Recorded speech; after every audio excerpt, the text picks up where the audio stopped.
Starting tomorrow, diplomats from 200 countries will arrive at a United Nations-led meeting in Poland to try to figure out how to implement the Paris Climate Agreement.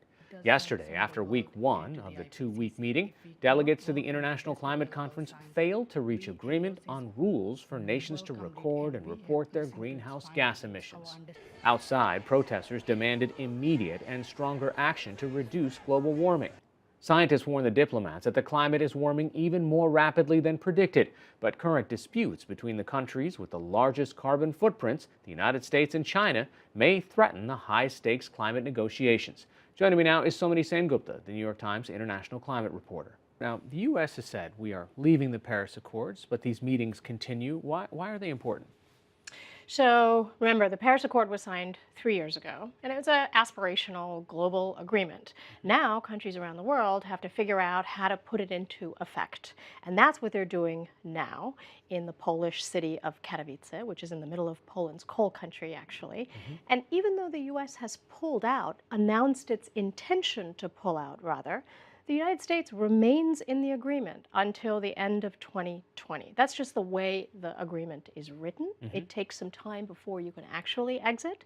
So the United States has negotiators in the room, negotiating on a document that, in principle, will not apply to the U.S. if it actually continues its pullout. So how does this impact the entire kind of global conversation when the United States says, well, we're here, but we don't really want to be part of this anyway, and in the context of the disagreements that are happening right now between the United States and China?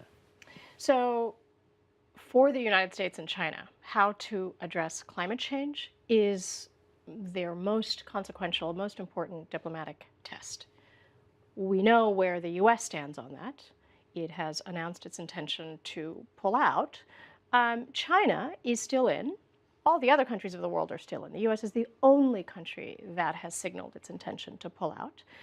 China is on track to meet its own targets that it set for itself. However, both China's emissions and the United States' emissions, greenhouse gas emissions, have gone up this year, which is quite troubling because it comes at a time when scientists are saying we've got to ratchet down these greenhouse gas emissions really, really fast, or we face some of the worst effects of climate change as early as 2040. Where is China in terms of cleaning up its act? Because that's one of the criticisms that the United States, or at least President Trump, has had. Well, look, these other big polluters, China and India, they're going to keep spewing this stuff. We shouldn't be having to make concessions unilaterally.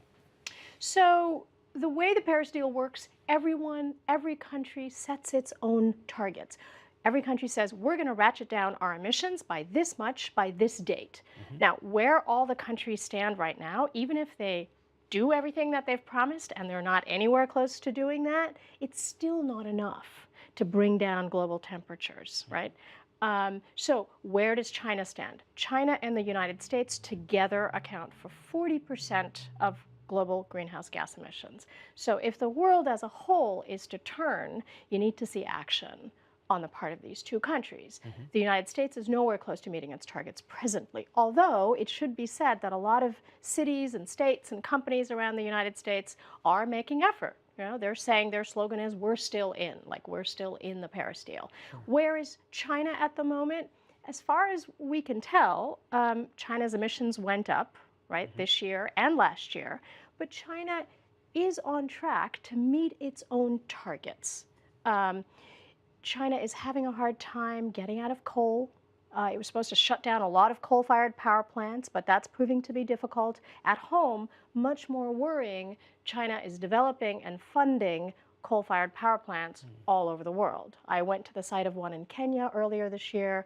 I just came back from Vietnam, where China, as well as Japan, are building power plants, coal-fired power plants. So in some ways, it's worth watching what's China doing at home, but it's also worth watching what is China doing all over the world. All right, Somini Sengupta of the New York Times, thanks so much. Thank you.